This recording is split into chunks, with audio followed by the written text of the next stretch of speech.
choke you down just like a pill.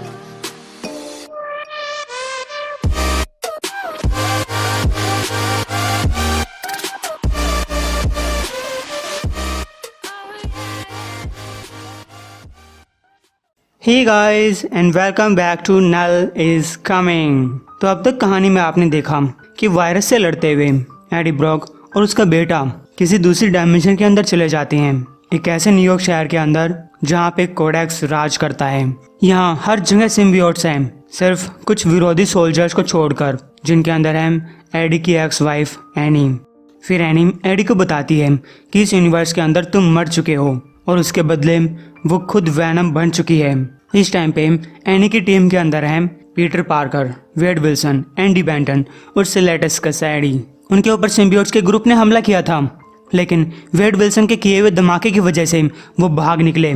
उसी time पे codex ने वायरस का मास्क हटाया और ये वायरस है स्कॉर्पियन, जो कि एक टाइम पे वैनम सिम्बियोट का होस्ट रह चुका है, जो अपने ना चल फिर पाने के कारण एडी को मानता है। उसे ठीक करने के लिए कोडेक्स ने स्कॉर्पियन को एक सिम्बियोट दिया, इस शर्त के साथ कि स्कॉर्पियन कोडेक्स के लिए काम करेगा। अब जब एडी और एनी की टीम उनके सेफ हाउस पे पहुंची, जो कि एक ऐसी लैब है जिसे इस यूनिवर्स का डी रिचर्ड चला रहा है, वहां जाने पर एनी ने बताया कि कोडेक्स इस यूनिवर्स का डेलन ब्रॉक है। उसी दूसरे यूनिवर्स के अंदर स्पाइडरमैन और एनी यानी कि वैनम वो डॉक्टर ऑक्टोपस को एक बैंक लूटने से रोकते हैं। इसके बाद आराम से बैठकर स्पाइडरमैन और एनी बात कर रहे हैं। पीटर ने कहा, ठीक है, तुम जानना चाहती हो कि हम यहाँ कैसे पहुंचे? चलो मैं शुरुआत से शुरू करता हूँ। मेरा मतलब कि मुझे हमेशा पता था कि ऑटो एक बेवकूफ है, लेकिन सच में वो अपने मिशन का क्या नाम रखता है? ऑक्टोपी वॉल स्ट्रीट। वैसे मेरे अंदर का एक हिस्सा इसके ऊपर हंसना चाहता है। चलो छोड़ो। एनी इस बात के ऊपर थोड़ी सी हंसी और फिर चुप्पी छा गई। पीटर ने पूछा, एनी क्या तुम ठीक हो? तुम मेरे घटिया जोक्स के ऊपर इससे तो अच्छी तरीके से हंसती हो। एनी कहती है, मैं प्रेग्नेंट हूँ पीटी। पीटर ने कहा, ओह वाह एनी, ये तो मैंने सबसे घटिया जोक सुना है। लेकिन एनी कहती है कि मैं सीरियस हूँ पीटी। पीटर ने पूछा, क्या तुम सच में सीरियस हो? वाह, आई मीन कंग्रेचुलेशंस, है ना? या नहीं? क्या ये अच्छी बात है? क्या तुम्हें अच्छा लग रहा है? क्या मैं तुम्हारे साथ अच्छे से बात कर रहा हूँ या फिर मैं इस सिचुएशन को अजीब बना रहा हूँ? क्या मैं कुछ ज्यादा ही बात कर रहा हूँ? एनी कहती है, प्लीज पीटी शांत हो जाओ, मैं ठीक हूँ। पीटर ने पूछा, तब वो खुशकिस्मत इंसान कौन है? क्या मैं उसे जानता हूँ? एनी कहती है, यही तो अजीब बात है, मैं सच में नहीं जानती कि वो कौन है। पीटर कहते हैं, ओह वेल, अरे कोई बात नहीं, मेरा मतलब कि मैं एक साइंटिस्ट हूँ, अगर तुम चाहो तो हम तुम्हारे ऊपर एक टेस्ट करके देख सकते हैं। लेकिन एनी ने मना कर दिया, असल में मुझे नहीं लगता कि मैं जानना चाहती हूँ।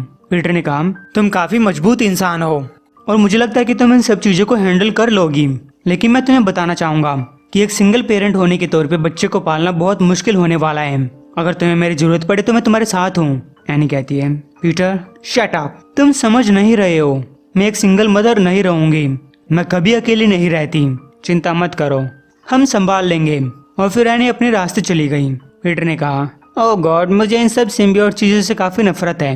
एनी कह रही है, तो साल गुजरते गए, शुरुआत में सब कुछ ठीक था, मेरा छोटा सा डेलन एक छोटा प्यारा बच्चा था, लेकिन तब एक रात मैं उसके लिए पिज्जा लेकर आई थी, लेकिन वो मेरी बातों का जवाब नहीं दे रहा था। मैंने अंदर जाकर देखा कि उसने दीवार पे कुछ सर्कल से बना रखे थे, किसी चीज ने उसके ऊपर कंट्रोल कर लिया था। वो कह रहा था, आ रहा है, हाँ वो लाइट, इसे खत्म होना होगा। एनी कहती है, डेलन बेटा क्या हो रहा है, मुझसे बात करो। लेकिन जैसे ही वो डेलन को हाथ लगाने की कोशिश करती है, उसे काफी दर्द हुआ, जैसे कि वैनम डेलन से दूर भाग रहा था। तभी डेलन एनी के सिम्बियोट का एक हिस्सा तोड़ देता है, जिसे वो अच्छे तरीके से कंट्रोल कर रहा था। मैंने कोशिश की, मैंने उसे सही रास्ते पे लाने की हर संभव कोशिश की, कोई भी साइंस या मैजिक या फिर डेविल के साथ कोई भी डील, मैंने सारे रास्ते अपनाए, लेकिन आखिर में मैं उसे खो चुकी थी। ये सब इतनी जल्दी हुआ, रीड रिचर्ड्स और बाकी सब ने उसकी मदद करने की कोशिश की, उसे आजाद कराने की, लेकिन तब तक बहुत देर हो चुकी थी। मुझसे लिए हुए सिम्बियोट के हिस्से का यूज करके उसने कई सौ सिम्बियोट्स पैदा कर लिए और उसके बाद हजारों सिम्बियोट्स। फिर तो सिम्बियोट्स इतने बढ़ चुके थे कि हीरोज भी उनके सामने कम पड़ने लगे। शुरुआत में हमें ऐसा दिखाई दे रहा था कि डेलन उन सिम्बियोट्स के साथ बॉन्ड बना रहा है, उन्हें पहन रहा है जैसे हम पहनते हैं। लेकिन जैसे जैसे लड़ाई आगे बढ़ती गई, उसकी पावर्स भी बढ़ने लगी।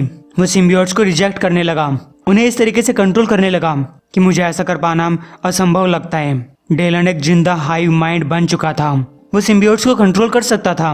फिर चाहे उसने सिम्बियोट्स के साथ बॉन्ड ना ही बना रखे हों, ऐसे लगा कि वो सिम्बियोट्स का गॉड बन चुका है। साथ मिलकर वो पूरे प्लेनेट पे फैल गए, पूरे के पूरे महाद्वीपों को दबोचते गए।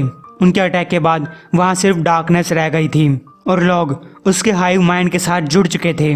कोई भी इसके लिए तैयार नहीं था, इसीलिए कोई भी उसे नहीं रोक पाया। उसने इस पूरे वर्ल्ड को डिस्ट्रॉय कर दिया। एडी, मेरे बेटे ने इस वर्ल्ड को मार दिया और अब हम यहाँ पहुँच चुके हैं। मुझे लगता है कि तुम्हारा बेटा भी ऐसा ही होगा, है ना, तुम्हारे वाला डेलन।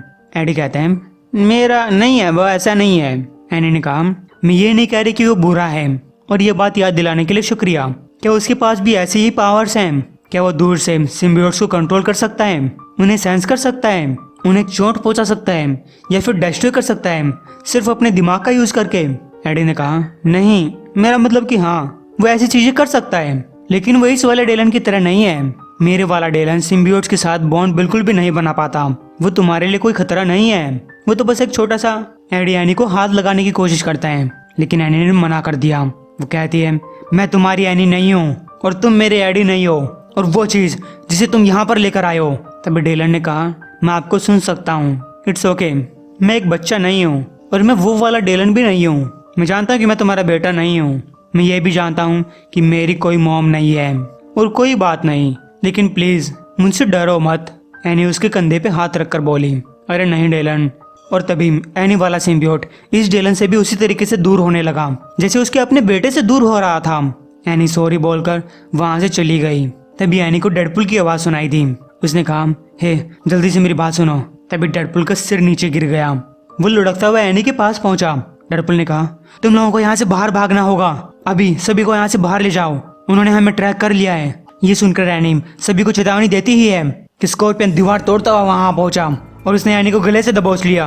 वो कहाँ है, वो बच्चा कहाँ है? उससे लड़ते हुए स्कॉर्पियन बाकी सबको भी रोक रहा है। तभी वैनम ने कुछ टूटी हुई बिजली की तारें पकड़ी और रीड रिचर्ड्स की गन छीनने लगा। रीड ने कहा रुको, कोई भी इतने करंट को सहन नहीं कर पाएगा। वैनम कहते हैं हम भी यही सोच रहे हैं। गाइस, वैनम उन बिजली की तारों का इस्तेमाल करके स्कॉर्पियन के ऊपर जोरदार हमला करता है। उसने कहा मेरी बीवी से दूर हट जाओ। डेलन, अब तुम अपना काम दिखाओ। तो गाइस, डेलन ने अपना हाथ उठाया और स्कॉर्पियन सिम्बियोट के चीतरे चीतरे फट गए। इस भयानक मंजर से एडी डेलन को संभालता है। एनी पूछती है यह आदमी कौन है? एडी ने कहा मैक गार्गन द स्कॉर्पियन। मैं कहता है मैं तुम्हें मार डालूंगा, लेकिन वैनम उसका गला दबोच लेता है। या फिर अब तुम वायरस बने हुए हो, वो तुम ही थे। वैनम इसे सेंस कर सकता था। ये सब तुम्हारी गलती है कि हम यहाँ फंसे हुए हैं। मैक ने कहा तुमने मुझे पैरालाइज कर दिया था, जिसपे एडी थोड़ा सा चौंका। और गाइस, ये सब एब्सोल्यूट कार्नेज के टाइम पे हुआ था।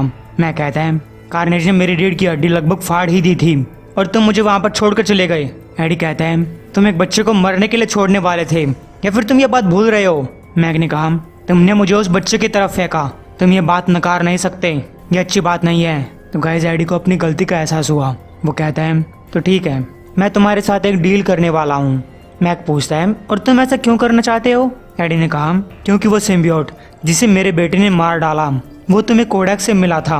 हम इसे स्मेल कर सकते हैं, जिसका मतलब है कि तुम जानते हो कि कोडेक्स कहाँ है, और अब तुम हमें कोडेक्स के पास लेकर जाने वाले हो। तो गाइज, ये एपिसोड तो यहीं तक था। उम्मीद है कि आपको पसंद आया होगा। एम करते हैं 1250 लाइक्स के लिए, और इसका अगला एपिसोड लगभग 20 दिन बाद रिलीज होगा।